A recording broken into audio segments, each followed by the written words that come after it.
Hello, yet again. My name is Peter. I'm the facilitator for Accessible Fellowship's Bible Study.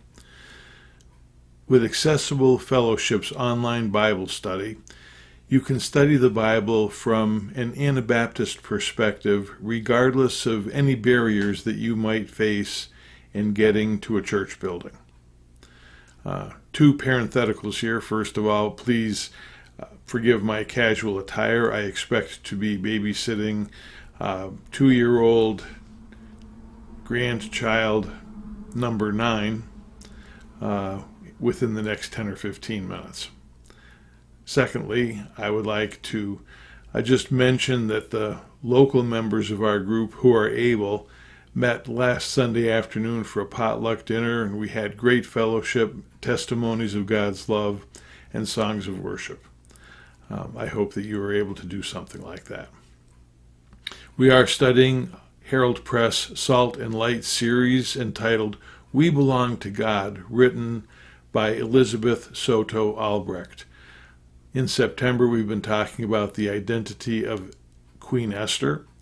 Last week, we talked about racism. And next week, starting on August 29th, lesson number 5 is entitled The Jewish People's Joy. We will be looking at the rather uncomfortable balance between joy and violence.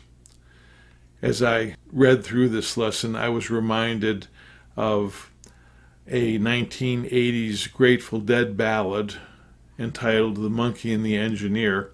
I looked and found that the original had been written and recorded much earlier by a group called The Brothers Four.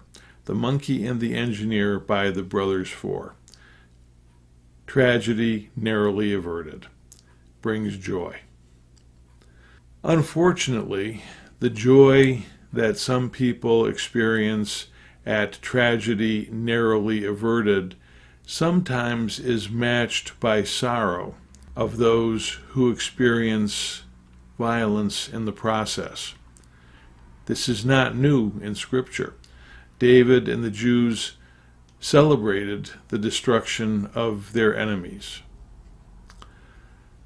Author Elizabeth Albrecht makes a good point when she says that in many cases, biblical narrative of violence is descriptive, not proscriptive. Because of mankind's bad judgment, things happen that are not God's first choice. He has a way to make the good come out, but it's not his first choice. Now, I expect that this Salt and Light lesson was written about a year before it was published.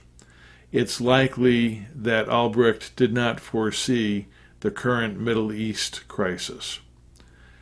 But when you think about it, there are strong parallels between the crisis in Gaza and the crisis that embroiled Queen Esther and the Jews in Persia. The Jews were facing an existential threat. The response is political and physical and violent.